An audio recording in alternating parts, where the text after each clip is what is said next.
Assalamualaikum warahmatullahi wabarakatuh. Perkenalkan, nama saya Hana Citra Sinti Arifana, nomor absen 12 dari kelas 125, ingin mempresentasikan hasil tugas individu saya yang berjudul menganalisis novel yang difilmkan.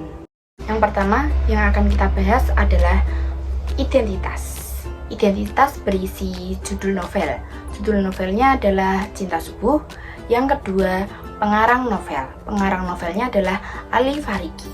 Yang ketiga, judul film. Judul filmnya masih sama, yaitu Cinta Subuh. Yang keempat adalah sutradara. Sutradaranya adalah Indra Gunawan. Yang kelima, penulis skenario, yaitu Ali Fariki. Selanjutnya adalah pengertian novel. Novel merupakan karya prosa fiksi yang mengandung rangkaian cerita kehidupan seseorang dengan orang-orang di sekelilingnya, dengan menonjolkan watak dan sifat setiap perilaku. Cinta Subuh merupakan novel karena di dalamnya terkandung perubahan nasib dalam tokoh utamanya. Buktinya, Angga dan Ratih. Yang awalnya Angga tidak direstui oleh Bang Sapta, dan Angga merubah sifatnya yang jelek itu menjadi sifat baik, yang menjadi Angga rajin sholat subuh dan membuat Bang Sapta merestuinya dan menjalin hubungan baik dan mereka menikah. Sekarang kita masuk dalam pemeran-pemeran yang ada di film Cinta Subuh. Terdapat 26 pemeran dan yang tokoh utamanya adalah Ratih dan Angga. Yang kedua adalah jenis-jenis novel. Jenis-jenis novel dibagi menjadi 3. Yang pertama, berdasarkan kisahnya. Berdasarkan kisahnya, film Cinta Subuh termasuk cerita fiksi karena dibuat oleh pengarangnya. Yang kedua, berdasarkan genre. Film Cinta Subuh termasuk film romantisme karena didominasi oleh adegan romantis. Yang ketiga, berdasarkan isi dan tokohnya. Berdasarkan isi dan tokohnya, film Cinta Subuh termasuk ke dalam ciklit karena mengandung perubahan dalam tokoh utamanya, yaitu perubahan terhadap cinta. Selanjutnya yang ketiga yaitu unsur intrinsik novel. Yang pertama adalah tema. Temanya yaitu ada 2 tema, percintaan dan religi. Kenapa ada 2 tema? Yang pertama percintaan. Dalam film ini mengisahkan kisah cinta Ratih dan Angga. Dua adalah religi.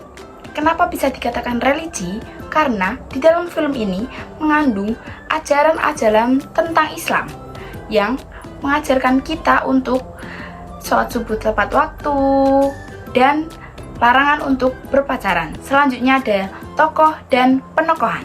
Tokoh dibagi menjadi 2, yaitu tokoh utama dan tokoh tambahan. Tokoh utama ada Ratih dan Angga.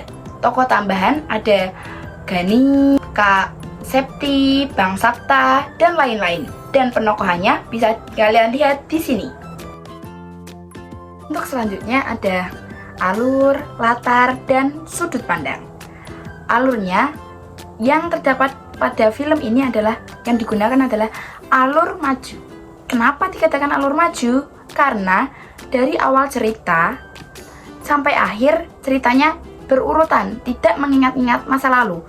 Buktinya adalah pertama, Angga awalnya berkenalan dengan Ratih. Seiring berjalannya waktu, mereka berdua menjalin hubungan kekasih dan sampai akhirnya endingnya mereka menikah.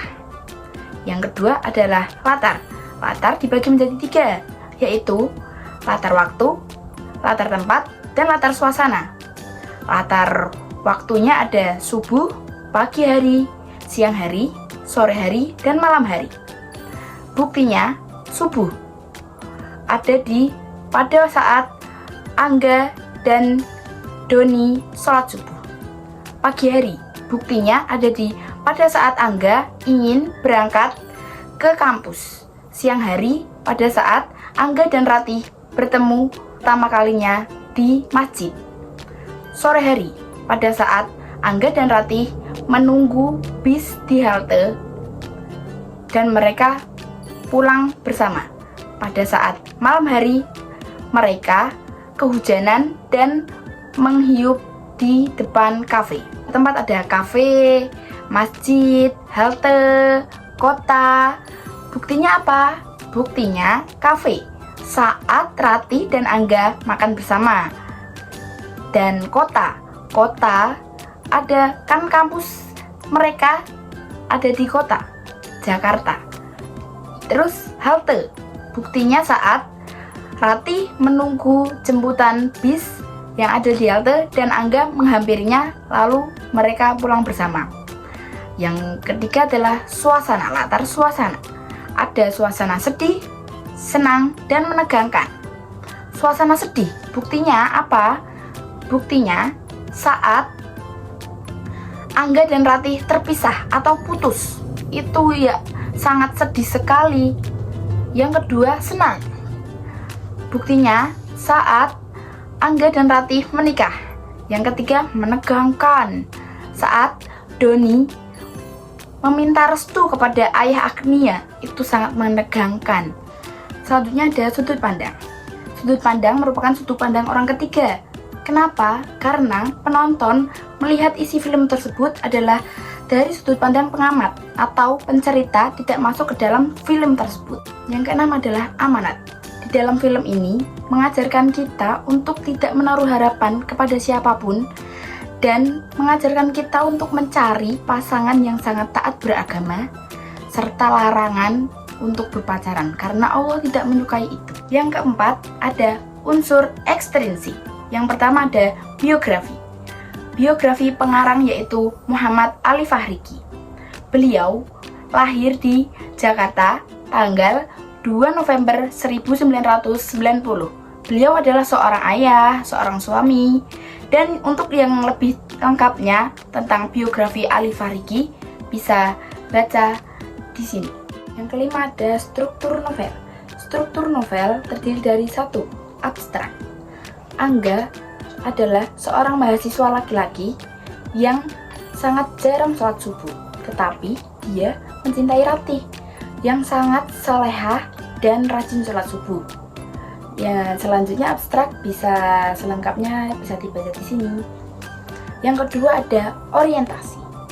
Orientasi, film ini menceritakan seorang pria bernama Angga yang baru putus cinta dengan Mira. Dan dia bercerita kepada temannya Gani. Gani menenangkan Angga untuk tidak sedih hati dan mengajak Angga untuk sholat di masjid. Kemudian pada saat di masjid, Angga bertemu dengan Ratih dan Angga berkenalan dengan Ratih. Selanjutnya untuk orientasi selengkapnya bisa dibaca di sini. Struktur novel selanjutnya ada komplikasi dan evaluasi. Untuk komplikasinya adalah saat Angga berkenalan dengan Ratih dan Angga meminta untuk berpacaran dengan Ratih. Untuk evaluasinya adalah puncak masalahnya, yaitu ketika Angga sangat malas sholat dan Ratih ketahuan oleh Bang Sabta, yaitu kakak Ratih, saat mereka sedang di depan rumah Ratih. Lebih jelasnya dari komplikasi dan evaluasi kalian bisa baca di sini. Struktur novel yang berikutnya ada resolusi dan koda. Dari resolusi ini sendiri, resolusi adalah penyelesaian masalah, yaitu saat Angga mulai bersungguh-sungguh meniatkan hatinya untuk sholat tepat waktu. Dan Angga mendatangi rumah Ratih untuk meminta restu dan mereka, Angga dan Ratih, memutuskan untuk menikah. Koda. Koda adalah pesan-pesan penulis untuk pembaca novel tersebut, yaitu proses ta'aruf lebih baik dan mendekatkan diri kepada Allah adalah kunci dalam suatu hubungan. Untuk yang lebih jelasnya, untuk kode dan resolusi bisa kalian baca di sini. Yang keenam ada kebahasaan. Kebahasaan terdiri dari satu, majas. Contoh majas ada kamu itu ganteng, pintar, gagah, kayak Abi. Termasuk majas metafora. Kenapa? Karena majas metafora adalah gaya bahasa yang hanya bisa diungkapkan lewat imajinatif atau membayangkan. Yang kedua ada kamu di mataku. Itu termasuk majas hiperbola. Kenapa? Karena termasuk gaya bahasa yang melebih-lebihkan. Mana bisa kamu masuk ke dalam mataku. Untuk majas-majas yang lain, kalian bisa membaca yang ada di sini. Selanjutnya ada ungkapan. Ungkapan itu seperti gombalan. Yang pertama ada udah janji sama bidadari. Itu adalah pada saat adegan Angga mengucapkan janji kepada Ratih. Yang kedua ada nggak apa-apa nyasar, yang penting bersama Ratih. Itu juga ucapan Angga yang dikatakan ketika dia nyasar bersama Ratih. Yang ketiga ada kamu itu cantik, tapi sayang. Itu juga ucapan Angga ketika dia memberikan gombalan kepada Ratih. Untuk ungkapan yang lainnya, kalian bisa membaca yang ada di sini. Selanjutnya ada paribahasan atau pepatah. Contohnya ada cinta itu disertai rasa cemburu. Kalau tidak cemburu, itu tidak cinta. Dan untuk paribahasan lain, kalian bisa baca di sini. Ada nilai-nilai. Nilai-nilai yang terkandung dalam film ini ada nilai budaya, nilai estetis, nilai sosial, nilai agama, dan nilai moral. Nilai budaya mencerminkan pelestarian budaya saat Angga dan Ratih menikah, yaitu menggunakan pakaian adat. Yang kedua, nilai estetis. Dari pengambilan gambar sudah sangat terlihat nilai estetisnya. Yang ketiga ada nilai sosial. Nilai sosial terdapat dalam adegan Agnia menolong ibu-ibu yang motornya mogok. Selanjutnya ada nilai agama. Dalam film ini mengandung banyak sekali nilai agama, yaitu mengajarkan kita sholat tepat waktu saat mendengar adzan.